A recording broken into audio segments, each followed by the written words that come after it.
여러분, 우리가 성도로서 세상을 살 때 많은 도전을 받게 되지 않습니까? 굉장히 다양한 제목으로 다양한 방면에서 많은 도전을 받는데, 그런 많은 도전을 성도로서 우리가 어떻게 반응해야 될까? 우리가 지난주에 생각해 본 것은 믿음으로 반응하는 것입니다. 그죠? 우리가 믿음으로 그 많은 도전을 반응한다 그럴 때 그 믿음은 두 가지 요소를 결정적으로 가지고 있었죠. 하나는 하나님의 능력에 대한 신뢰, 하나님이 우리를 능히 구원하실 것이라는 사실을 믿는 믿음이 있을 때 우리가 그 많은 도전을 우리가 지혜롭게 반응하고 받아내게 되지요. 또 하나는 그것 못지않게 중요한 하나님이 주권자이심을 인정하고 순종하는 믿음이지요. 그래서 다니엘과 그 세 친구들은 표현하기를 그렇게 하지 아니하실지라도 하나님이 능히 우리를 구원하시고 우리를 도우실 권능을 가지고 계신 하나님이심을 믿지만 하나님께서 구원하지 않기로 결정하실지라도 정말 다르게 생각지 않고 우리는 이해할 수 없지만 하나님이 그 선택을 하심으로 하나님이 무능하시거나 하나님이 무관심하신 것이 아니라 우리가 이해할 수 없는 다른 선택을 하시는 것을 순종하는 것, 이것이 또 다른 믿음의 중요한 요소다 하는 것을 우리가 지난주에 살펴보았죠. 오늘은 우리가 이렇게 믿음으로 반응하며 살 때 세상은 우리에게 어떻게 할까? 우리가 믿음으로 이렇게 살기를 결심하고 반응할 때 세상은 우리를 어떻게 대할까? 그런 세상을 사는 우리들에게 하나님은 어떻게 하실까? 이 두 가지 주제를 살펴보려고 그래요. 우리의 삶에 오는 무수한 도전을 우리가 믿음으로 반응할 때 세상은 우리에게 어떻게 하나? 그리고 그런 우리를 향해서 하나님은 어떻게 하시나? 이게 오늘 우리가 살펴볼 주제예요. 여러분 19절 한번 보십시오. 세상은 어떻게 하는가? 느부갓네살이 분이 가득하여 사드락과 메삭과 아벳느고를 향하여 얼굴빛을 바꾸고 명령하여 이르되 그 풀무불을 뜨겁게 하기를 평소보다 7배나 뜨겁게 하라 하고. 사랑하는 여러분, 세상은 믿음으로 살기를 결심하는 여러분과 저에게 어떻게 반응하지요? 믿음으로 살도록 돕는 일은 거의 안 하고, 여러분들이 믿음으로 살기를 결심하면 분노하면서 풀무불을 7배나 더 뜨겁게 하면서 여러분과 제가 믿음으로 사는 이 길에 많은 불이익과 고통과 심지어 생명의 위협까지를 느끼도록 세상이 우리를 그냥 두지 않고 공갈하고 협박하고 우리의 이 믿음의 삶을 전혀 지지하지 않는 것이 이 세상이 믿음으로 살기를 결심하는 우리를 향한 반응임을 잊으면 안 돼요.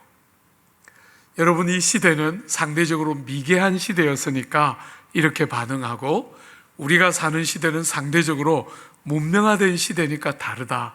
여러분, 그렇게 생각하면 안 됩니다. 그런 거 아니에요. 예수 믿고 믿음으로 사는 우리의 길에 고난이 있습니다. 심지어 많은 대가의 지불을 할 뿐 아니라 생명의 위협까지를 전제하고 생명을 들여서라도 포기할 수 없는 기림을 다 붙들지 않으면 너무나 쉽게 세상의 공갈과 협박 앞에 굴복하고 타협하기가 쉬운 것이 오늘 우리가 사는 세상이에요. 여러분, 요즘 제가 미국에서 나오는 책들을 한 번씩 보면 너무 재밌게도 미국에서 나오는 목회자들의 책에 미국의 핍박과 정말 예수 믿는 것 때문에 대가의 지불이 기대되는 시대로 점점 들어가고 있다는 이야기들을 미국 목사님들이 많이 책에다 쓰고 있어요. 여러분, 오늘 우리 한국 사회에도 문제가 되는 차별금지법 같은 것들이 미국과 영국에서는 이미 통과가 됐잖아요. 그러다 보니까 성도와 목회자들이 감옥 갈 일이 많이 생겼어요. 하나님의 진리를 바르게 대언하면 그 법에 저촉이 되어서 감옥 가는 일이 생기고, 그래서 여러분, 우리가 정말 상상도 못했잖아요. 신앙의 자유를 위해서, 기독교 복음과 신앙을 지키기 위해서 그 무수한 고생과 대가를 지불하면서 미국 땅에 가서 새로운 나라를 세웠는데, 저 나라가 신앙 때문에 감옥 가는 일이 생기는 상황이 된 거예요. 여러분, 저는 멀리 있는 주제라고 보지 않습니다. 한국 사회도 정말 교회와 성도들이 나서서 많이 막아내고는 있지만, 한국 사회도 똑같은 문제를 금방 직시하게 될지 모르고, 그러면 여러분들이 믿음으로 살고 말씀에 순종하려고 할 때, 우리가 오늘 다니엘의 세 친구들에게서 보는 이 이야기가 그들의 이야기에 그치는 게 아니라 여러분의 이야기이고 저희들의 이야기가 될 가능성이 굉장히 큰 시대를 우리는 살고 있어요. 사랑하는 여러분, 신앙은 여러분이 마치 장식품처럼 여러분이 살아가는 삶에 이런저런 여러분의 요소를 장식하는 데 도움이 되는 장식품처럼 꼽고 있다가 불필요하고 이런저런 어려움이 생기면 빼놓고 살 수 있는 그런 게 신앙이라고 가르치지 않아요. 기독교 신앙은 그런 것이 아닙니다. 기독교 신앙은 여러분이 그 믿음 때문에 이 땅을 살아가는데 고난이 있고 대가의 지불이 있고, 심지어 목숨을 들여서 여러분의 생명을 포기하면서까지 포기할 수 없는 것이 신앙이다. 그게 성경이 가르치는 신앙에 대한 관점이에요. 오늘 사랑하는 여러분, 느부갓네살은 대단히 분노하고 있어요. 너무 당연하지 않겠어요? 이 절대 군주, 전 세계의 패권을 잡고 있는, 당시 세계에서 가장 강대국이었는데 그 패권을 갖고 있는 절대 군주의 말을 어기는 사람이 나왔다. 그것만 해도 얼마나 분노하는 주제인데, 거기다가 이 느부갓네살이 정말 인자한 성품을 따라서 기회를 한 번 더 줬어요. 내가 한 번 더 기회를 줄 테니까 연주가 끝나면 절을 해라 하고 한 번 더 피할 수 있는 기회를 줬는데도 끝까지 하나님 앞에 충성하기를 결심하면서 거절했을 때, 여러분이 황제의 자존심이 얼마나 다치겠어요. 그죠? 거기다가 오늘 우리의 관점으로 말하자면 10층이 넘는 건물의 높이, 신상을 세웠는데 얼마나 높은 신상을 세웠냐면, 오늘 우리 기준으로 10층이 넘는 건물에 그 높은 신상을 세웠는데 전부를 금으로 코팅했어요. 그러니까 얼마나 많은 돈과 얼마나 많은 계획과 얼마나 오랜 시간에 얼마나 많은 수고를 거쳐서 이 일이 다 준비되었는데, 이 세 사람 때문에 제대로 기능도 못하고 그 모든 계획들이 전부 수포로 돌아가는 거니까 왕이 얼마나 분노하는 일, 너무 당연하지 않겠어요? 그죠?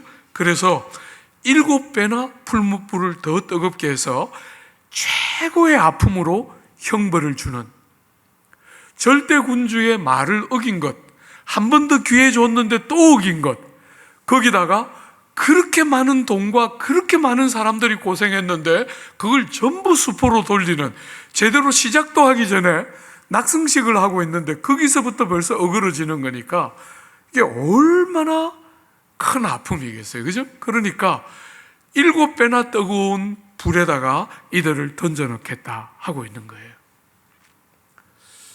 사랑하는 여러분, 그 7배나 뜨거운 풀무불에 던져 넣을 때 한번 보십시오. 여러분, 21절에 그러자 그 사람들을 겉옷과 속옷과 모자와 다른 옷을 입은 채 결박하여 맹렬히 타는 풀무불 가운데 던졌더라. 여러분, 제가 이 본문을 묵상하면서 왜 이렇게 썼을까? 왜 모자를 쓰고 있는 거, 속옷을 입고 있는 거, 겉옷을 입은 거, 이런 거 다 왜 이렇게 표현했을까? 그죠? 여러분들에게 왕이 지금 얼마나 형벌을 재촉하고 있는지를 보도록 하는 거잖아요. 왕이 너무너무 분하고 화가 나서 일꾼들을 너무너무 재촉해서 이 사람들이 하나같이 낙승식에 온 거니까 이 지금 예복을 갖춰 입고 왔을 거 아니에요. 예복을 갖춰 입고 다 왔는데 그 옷 하나 벗을 틈도 없이 그냥 입은 채로 그대로 줄로 묶어서 집어 던졌다 하는 이야기를 여러분들에게 전달하고 싶어 하는 거잖아요. 그만큼 왕이 급하게 서둘러서 견딜 수 없는 분노로 이들을 지금 풀무불에 집어 던지고 있다는 거잖아요. 사랑하는 여러분, 여러분과 제가 세상을 살면서 예수 믿기를 결심하고 주님 앞에 신실하게 살기로 우리가 결심할 수 있는데 그 결심도 쉽지 않지만 그 결심이 이렇게 많은 파장을 불러오고 거기다가 정말 풀무불에 던져지는 것은 또 다른 어려움이잖아요. 결심하기도 어렵고, 그죠? 그 결심이 이렇게 많은 파장을 불러오니까 얼마나 그것도 어려운 주제인데 풀무불이 눈에 보이니까 거기 던져지는 것은 또 다른 아픔이잖아요. 여러분, 제가 영국 교회사를 공부했는데 그 영국 교회사를 공부할 때 제가 목회했던 옥스포드에서 3명의 영국 종교개혁의 1세대들 3명이 순교당해서 죽는데 불에 태워져서 죽어요. 제가 여러분들에게 한 번씩 이름을 말해본 적이 있는데 토마스 크람머, 니콜라스 리들리, 휴 라티머 3사람이에요. 그 중에 제일 중요한 인물이 누구냐면 셋 다 1세대 종교개혁의 선두주자들인데 제일 중요한 인물이 토마스 크람머예요. 지도자인데요. 그 토마스 크람머는 앞에 있는 이 2사람이 순교하는 것을 보고 여러분, 그 큰 옥스포드의 저작거리에 사람들이 다 보는 앞에서 불태워 죽인 거예요. 그러니까 그 죽는 모습을 보면서 토마스 크람머가 변절해요. 얼마나 공포스럽겠어요. 믿음으로 살기를 수십 번도 다짐하고 그 저작거리까지 끌려갔겠지만 사랑하는 2 친구가 그렇게 불태워 죽는 것을 보면서 얼마나 공포스러웠겠어요. 그죠? 그래서 토마스 크람머가 변절해요. 여러분, 1년 조금 못 되는 세월을 고통 가운데 양심을 어긴 것이니까요. 고통 가운데 괴로워하다가 마침내 신앙 고백을 다시 회복해내면서 토마스 크람머도 불태워 죽게 돼요. 제가 그분이 쓴 글을 읽을 때 그 마음이 그대로 전달되더라고요. 얼마나 공포스러웠을까.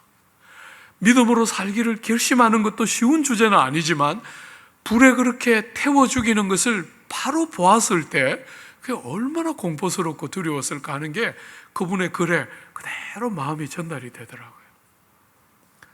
사랑하는 여러분, 여러분과 제가 믿음으로 세상을 산다, 우리에게 오는 많은 도전을 믿음으로 반응하기로 결심할 때 여러분이 마음에 용기를 잃지 않는 것은 굉장히 중요한 주제예요. 우리를 공갈하고 협박하고 눈에 뻔히 보이는 결과, 정말 어떤 길이 앞에 있는지 뻔히 눈에 보이는데 그 모든 불이익과 그 모든 아픔과 대가를 지불하고 나는 이 길을 갈 수밖에 없습니다 라고 말하는 것은 보통 주제가 아니에요. 그럴 때 여러분들 속에 용기가 필요해요. 절대로 용기를 빼앗기지 않도록 지켜내야 합니다. 여러분, 이것은 기질의 문제가 아니에요. 조금 외향적이어서 어떤 일을 적극적으로 하고 어떤 사람은 누가 소리만 좀 크게 질러도 막 위축되면서 두려워하는 그런 우리의 기질에 대한 이야기가 아니에요. 믿음으로 하나님이 우리에게 주시는 용기를 잃지 않고 그 길을 가는 것이 너무 중요하다는 거예요. 우리의 마음이 용기를 상실할 수 있는 얼마나 많은 기회를 맞닥뜨리면서 믿음의 길을 가도록 다짐하고 결심하며 믿음으로 살아야 되는지 모르는 것이 성도가 이 땅을 믿음으로 사는 삶의 방식이에요. 여러분, 많은 사람이 저에게 와서 이렇게 고민해요. 목사님, 내 하나 그렇게 산다고 해서 세상에 무슨 의미가 있겠습니까? 여러분, 그런 이야기를 마귀가 여러분 속에 읊조릴 때 절대로 지면 안 돼요. 여러분 하나가 죽으면 세상이 바뀝니다. 너는 너무 평범하고 너가 죽으면 너만 억울할 뿐이지 아무 일도 세상은 안 일어날 거야 라고 말할 때 절대로 속으면 안 돼요. 여러분과 제가 그 길 가면 다른 일이 일어납니다. 그런데 끝없이 공갈과 협박으로 혹은 여러분 자신에 대한 끝없는 외소화를 도모함으로 타협하고 협력하고 주저앉도록 만드는 것이 여러분과 제가 믿음으로 살기를 다짐할 때 세상이 우리에게 늘 하는, 이때도 그러하고 지금 여러분과 저의 삶에도 똑같이 그렇게 함으로 절대로 마음이 용기를 빼앗기지 않고 딱 붙들고 하나님 앞에 다짐한 대로 살아내리라 하고 용기를 잃지 않는 것은 너무너무 중요한 싸움이에요. 오늘 사랑하는 여러분, 세상은 믿음으로 살기를 원하는 여러분과 저에게 이렇게 대하지만 하나님은 어떤 일을 하십니까? 여러분과 제가 이런 세상의 거센 거침과 우리의 이런저런 많은 연약함과 한계와 모순들을 다 이겨내면서 믿음으로 살기를 딱 다짐할 때 하나님은 우리를 향해서 어떤 일을 하십니까? 한번 보십시오. 여러분 24절입니다. 그때에 느부갓네살 왕이 놀라 급히 일어나서 모사들에게 물어 이르되 우리가 결박하여 불 가운데 던진 자는 세 사람이 아니었느냐 하니 그들이 왕에게 대답하여 이르되 왕이여 옳소이다 하더라. 사랑하는 여러분, 그때 어떤 일이 있었습니까? 놀랍게도 하나님이 불 가운데 그들과 함께 계셨어요. 사랑하는 여러분, 우리는 믿음으로 살 때 늘 기대를 하게 되잖아요. 하나님이 기적을 행하셔서 불에 던지지 않도록 우리를 지켜주시기를 기대하는데 그때 아무 일도 없는 듯이 그냥 불에 던져졌어요. 그리고 그것이 끝나는 것 같았는데 여러분, 외마디 비명을 지르면서 우리가 시간이 없어서 읽지는 못했지만 그 앞에 있는 본문에 보면 이들 세 사람을 불에 던져 넣기 위해서 용사가 그들을 던져 넣으러 가다가 불 바깥에 있는 그들이 다 죽게 돼요. 하물며 불 속으로 던져졌으니까 죽는 것, 외마디 비명을 지르고 죽는 것밖에 없다고 여겼는데 너무 놀랍게 하나님이 불 가운데 그들과 함께 계세요. 주 안에 사랑하는 여러분, 우리는 늘 불에 던져지기 전에 일이 일어나기를 원하지만 때로는 하나님의 시간표가 달라서 불에 던져지기도 해요. 그런데 여러분, 불 가운데서 하나님이 그 백성과 함께 계신 거예요. 여러분, 우리가 이 다니엘서 1장을 열면서 다니엘의 시대적인 배경이 뭔가 했을 때 우리가 뭐라 그랬어요? 무수한 질문이 쏟아지던 시대, 나라가 망하고 무수한 사람들이 죽고 무수한 사람들이 포로로 끌려가는 그 아픔을 한 번도 아니고 세 번이나 겪으면서 나라가 다 망하는 그 처절한 아픔을 겪어내면서 무수한 질문들이 쏟아졌는데 그 질문들에 대한 하나님의 답은 뭐였지요?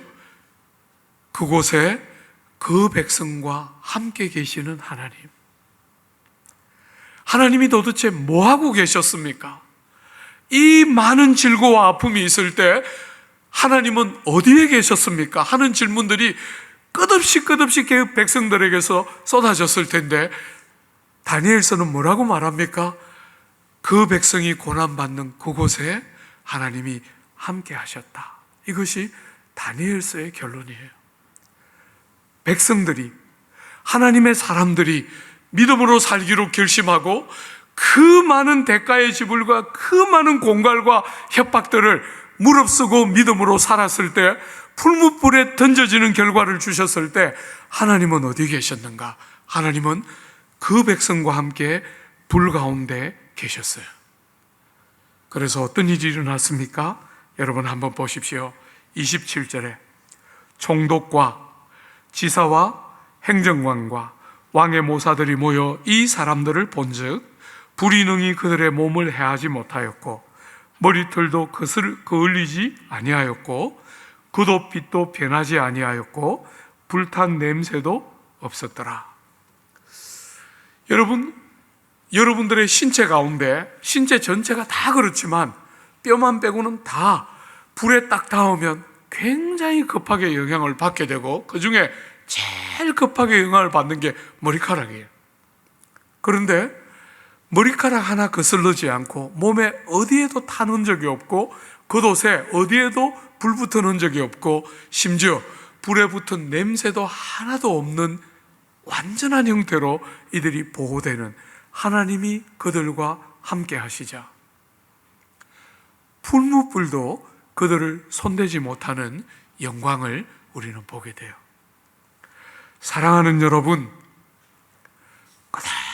끝없이 우리를 향하여 공갈하고 협박하는 세상, 그 길을 가면 뻔히 너희들에게 따르는 불이익과 무수한 손해와, 너희들이 그 길을 가면 심지어 목숨까지도 위태로울지 모른다는 끝없는 공갈과 협박, 거기다가 한 번 더 기회를 주면서 나팔을 불 때 절하기를 원하는 끝없는 그 세상의 요구와 협박과 공갈과 미혹 앞에서 여러분들이 믿음으로 살 때, 사랑하는 여러분, 이 친구들이 고백했던 것과 그대로 똑같이 하나님이 그곳에 함께 하시며 보호하시고 지켜주시는 하나님의 권능이 나타나고 있는 것이죠. 우리는 이 귀한 본문들을 읽으면서 이 탁월하고 놀라운 본문들을 대하면서 마음에 나는 그래도 그렇게 잘 안 되더라. 하나님이 다니엘과 세 친구들에게는 이런 기적을 행해서 이렇게 정말 함께 하시면서 불 가운데서 함께 하시면서 이들을 보호하고 지켜주시는데 나는 오랫동안 기도하고 소원했던 일이 이루어지지 않고 우리의 삶에 이것은 정말 안 된다고 붙들고 있었던 것들이 때로는 너무 허무하게 딱 실패 같아 보이는 삶을 만났던 경험들을 일정한 정도로 우리가 가지고 있기 때문에 이런 본문을 읽으면서 너무 격려받고 위로받으면서도 동시에 자기를 바라보면서 위축되면서 나는 그런데 그렇게 잘 안 해주셨던 것 같아.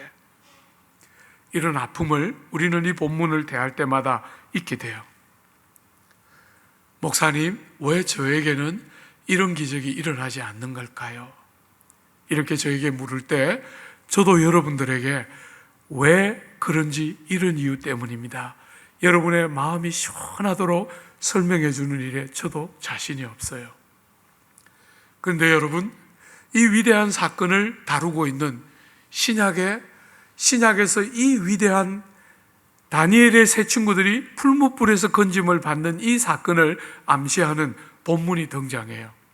히브리 11장에 가면 믿음의 사람들의 이야기가 쭉 나오고 나서 뒷부분에 그 위대한 장을 마무리하면서 그 뒷부분에 이런 본문이 나와요. 믿음으로 불의 세력을 멸하며 믿음으로 칼날을 피하며, 이런, 말하자면 오늘 우리가 보는 믿음으로 살았는데 불의 세력이 멸하여지면서 손도 대지 못하는 영광을 암시하는 것 같은 그런 히브리 11장의 기록을 우리는 만나게 돼요. 그 위대한 본문에 똑같은 흐름에 바로 그 본문을 뒤이어서 어떤 본문이 나오냐면 이런 본문이 나와요. 사랑하는 여러분, 그들이 믿음으로 불의 세력을 멸하기도 하고 칼날을 피하기도 하고 연약한 가운데 강하게 되기도 하며, 이런 놀라운 일들이 기술되고 바로 그 뒤를 이어서 이런 본문이 기록돼요. 어떤 이들은 조롱과 채찍질 뿐 아니라 결박과 옥에 갇히는 시련도 받았으며 돌로 치는 것과 톱으로 켜는 것과 시험과 칼로 죽임을 당하고 양과 염소의 가죽을 입고 유리하며 환난과 학대를 받았으니 이런 사람은 세상이 감당하지 못하느니라. 여러분, 성경이 갖고 있는 이 해석, 성경은 놀랍게 세상이 감당할 수 없는 믿음의 사람들의 이야기를 하면서 불의 세력을, 믿음으로 불의 세력을 멸한 이야기만 기록하고 있는 게 아니라 돌에 맞아 죽고 톱에 켜서 죽고 칼에 맞아 죽고 양과 염소의 가죽을 뒤집어 쓰고 짐승의 우리에 던져져서 먹임바 되는 그런 고통을 겪었던 초대교회 성도들의 경험들을 기록해 놓으면서 똑같이 취급하면서 이런 자들은 세상이 감당하지 못할 자로다, 이렇게 표현하고 있다는 거예요. 여러분, 어떻게 이 두 가지가 같을 수 있습니까? 믿음으로 불의 세력을 멸하는 것과 믿음으로 죽는 것이 어떻게 같을 수가 있겠습니까? 그죠? 그런데도 성경은 똑같이 다루고 있다는 거예요. 왜? 부활이라는 눈으로 보면 둘은 똑같은 사건인 거예요. 하나님께서 여러분이 불의 세력을 멸할 때는 하나님이 함께 하셨는데, 여러분이 죽으면 하나님이 함께 하지 않는 것이 아니라 여러분이 죽는 순간에도 하나님은 그곳에 함께 계시지요. 여러분을 지키시고 신실하게 보호하는 일에 실패하지 않습니다. 주 안에 사랑하는 여러분, 주 안에 사랑하는 여러분, 여러분들도 그런 경험을 하겠지만 저도 제가 공동체를 섬기면서 너무너무 사랑하고 아꼈던 아이가 있어요. 여러 해를 내수동에서 사역자로 보내면서 눈에 넣어도 안 아픈 몇 명 안 되는 아이들 중에 이화여대를 나와서 정말 제가 너무너무 좋아하는 거칠거칠한, 생긴 게 그렇다는 게 아니라 내면이 정말 사랑스러운 아이인데 내면이 예수 믿는 것 때문에 불이 붙어서 거칠거칠한 세상을 사는 너무 사랑하던 아이가 대학을 졸업하고 중국 우르무치 땅에 선교사로 갔어요. 10년 정도 선교 사역을 하고 병을 얻어서 한국에 돌아왔습니다. 죽을 병이 걸려서 한국에 돌아왔는데 정말 많이 기도했어요. 너무 보석 같은 아이니까, 이렇게 데려가기 너무너무 아깝고 너무 보석 같은 아이니까 하나님이 한국 땅으로 보내실 때 살려주실 거라고 믿고 간절히 기도했어요. 사랑하는 여러분, 그 아이가 저의 모든 기도와 기대를 다 무너뜨리면서 주님 품으로 갔을 때 많이 울었어요. 그렇게 간절히 기도했는데 어디를 봐도 살려내는 게 훨씬 더 좋을 것 같았는데 주님 품에 그냥 갔어요. 굉장히 많이 울었어요. 그 아이가 죽는 제일 마지막 순간에 제가 그 아이 침대 바로 옆에 있었어요. 말씀도 읽어주고 기도도 하고 여러 말을 했는데 기력이 다 쇠해서 한마디도 반응이 없는 그 마지막 순간을 제가 옆에서 이렇게 지켜봤어요. 그런데 잠시 후에 딸 둘이 있었는데 딸 둘이 그 병실에 딱 들어오자 아무 기력이 없어서 말 한마디를 못하던, 저도 어지간히 사랑했고 그 녀석도 저를 어지간히 좋아했는데 말 한마디 할 수 없는 기력이 다 쇠해 있는 상태에 딸 둘이 딱 들어오니까 눈을 딱 뜨면서 딸에게 유언처럼 딸들에게 말했어요. 호랑이같이 사자같이 용감하고 담대하게 살아야 한다. 초등학교 3학년 정도 되는 큰애가, 제가 지금 정확하지는 않는데 그 정도 아이, 딸 둘을, 위에 아이가 초등학교 3학년 정도 되는 그 딸들 둘을 딱 자기 곁으로 불러놓고 눈을 딱 뜨고 마지막 유언처럼 말을 했어요. 엄마는 먼저 가지만 너희들은 호랑이같이 사자같이 담대하고 용감하게 살아야 한다. 정말 참 뭐라 말할 수 없는 위로가 그냥 이렇게 한가운데, 마음 한가운데를 뚫고 뭐가 이렇게 쑥 들어왔어요. 사랑하는 여러분, 우리는 우리 인생길을 살아가면서 우리가 믿음으로 살기를 결심하고 우리가 믿음으로 간절히 어떤 일을 구하고 했을 때 우리가 원하는 대로 응답하지 않는 하나님을 때로는 우리는 경험해요. 우리는 왜 그런지 이해할 수 없어요. 저도 이해할 수가 없는 부분이에요. 그러나 하나 분명한 거 있어요. 불 가운데 그 세력을 멸할 때만 하나님이 우리와 함께 하시는 게 아니에요.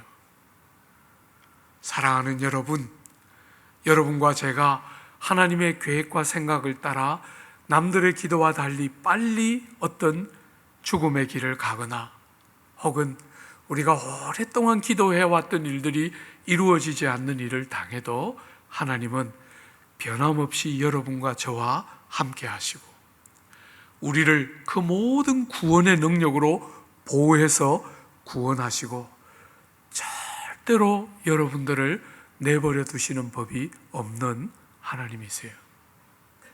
주 안에 사랑하는 여러분, 여러분과 제가 이 땅을 살아가면서 이런 아픔들을 겪고 이런 믿음으로 통과할 때 우리의 눈에 다 보기에 우리가 기대하는 것과 결과가 다를지라도 하나님이 신실하게 그곳에 계시면 결과가 달라지게 돼요.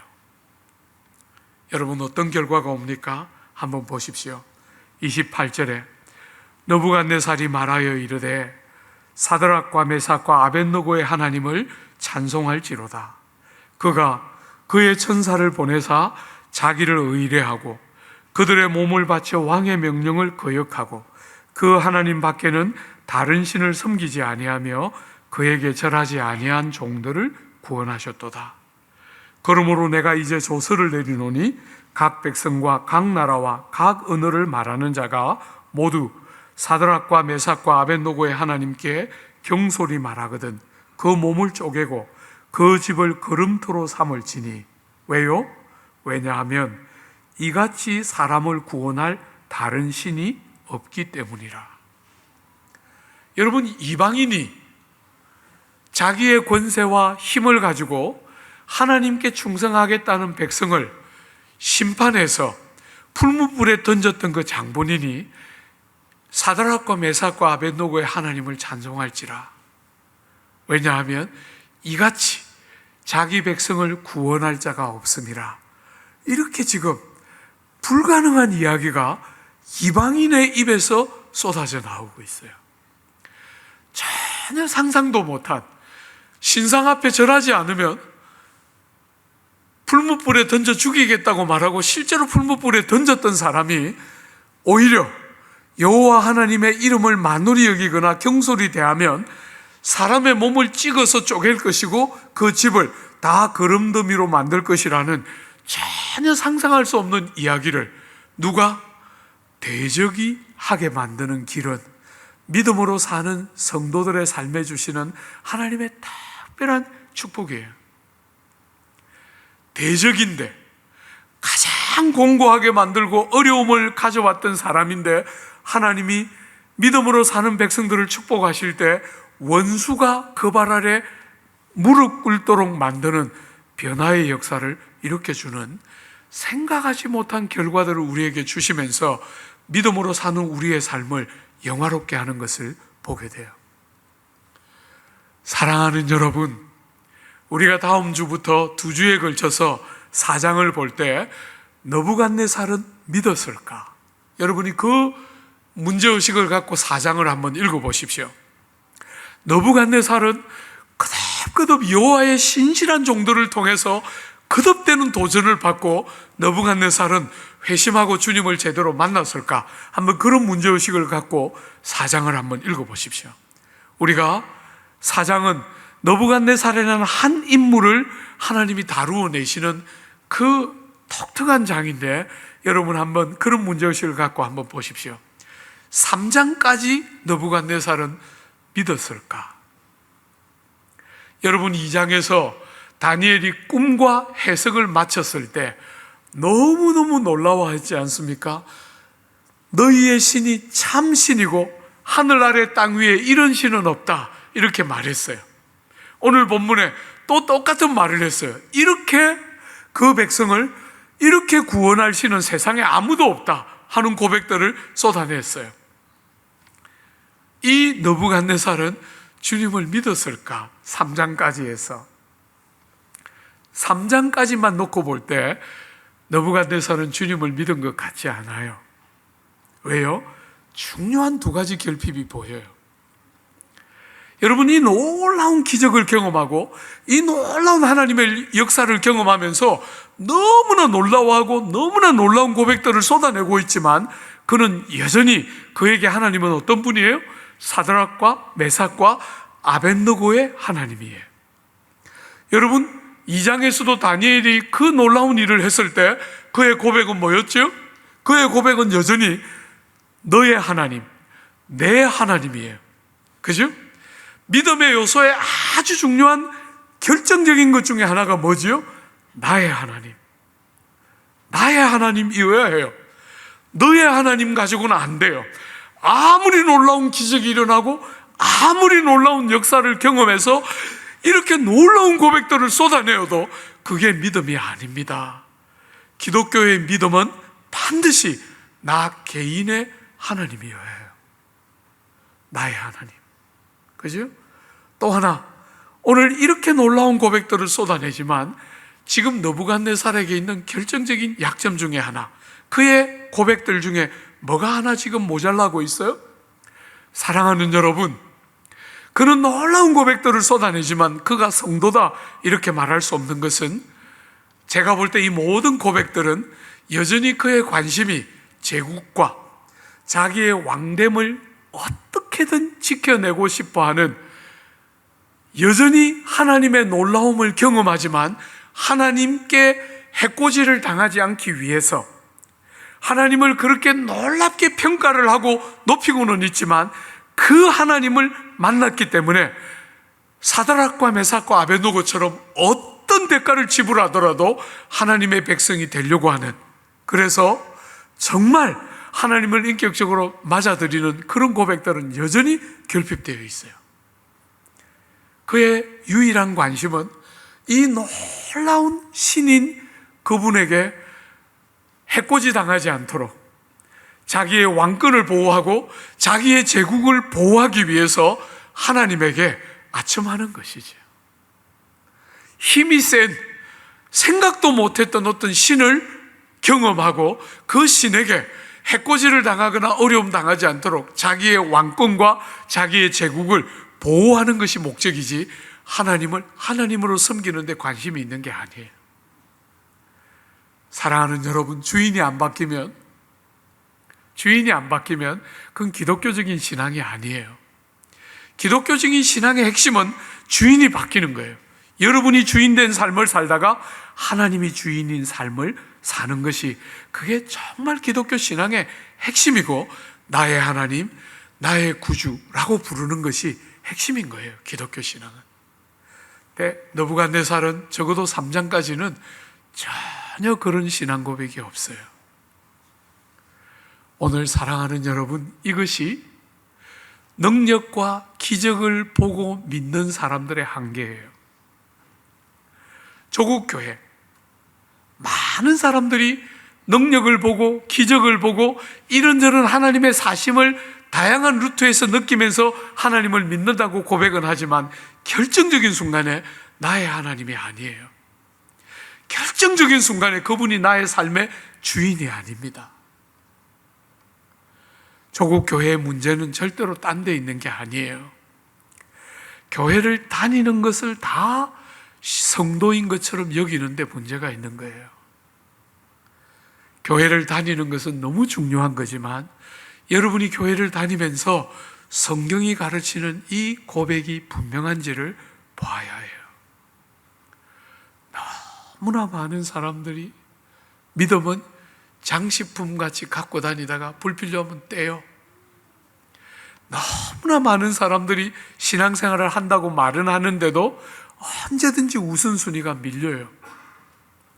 세상과 너무 쉽게 타협하고 세상의 공갈과 협박 앞에 너무 쉽게 굴복하면서 하나님이 우리에게 기대하는 것처럼 하나님은 내 생명을 드려도 믿을 분이시고 내 모든 것들이 다 빼앗기고 없어져도 하나님은 나의 소유의 전부이고 다 빼앗겨도 하나님은 빼앗길 수 없습니다 하는 그 보배 같은 신앙 고백을 그렇게 기대하시는데 제가 볼 때 조국 교회에 있는 많은 성도들의 신앙생활이 내가 좋을 때 신앙생활이에요.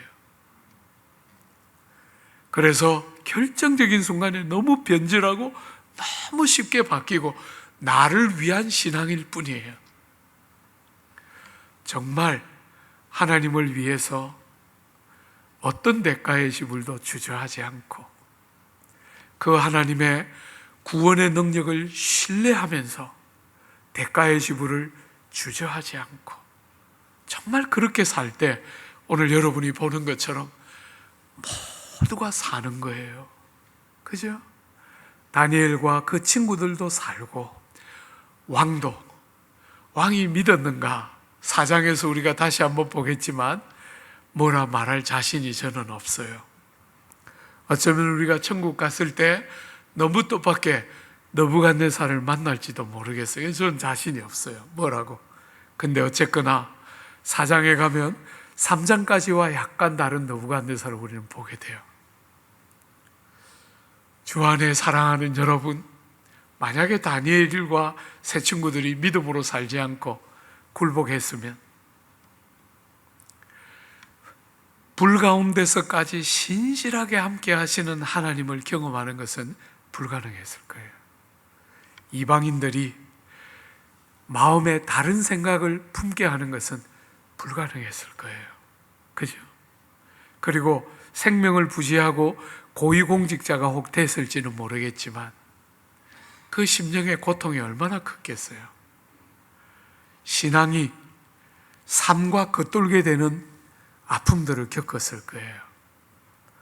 주 안에 사랑하는 여러분, 우리가 이 한 해의 두 번째 주일을 우리가 경험하는데 이 한 해 신실하게 믿음으로 살기를, 정말 대가를 지불하고 하나님이 우리에게 어떤 요청들을 하실 때 절대로 타협하지 않고 사자같이 호랑이같이 담대하게 믿음으로 서서 대가를 지불하고 하나님이 신실하게 우리와 함께 하시는 표와 증거가 우리의 삶에 드러나면서 많은 사람이 같이 살아나는 복되고 신실한 믿음의 삶, 이 한 해 동안 모든 교우들이 살아내 주시기를 기대하고 축복합니다.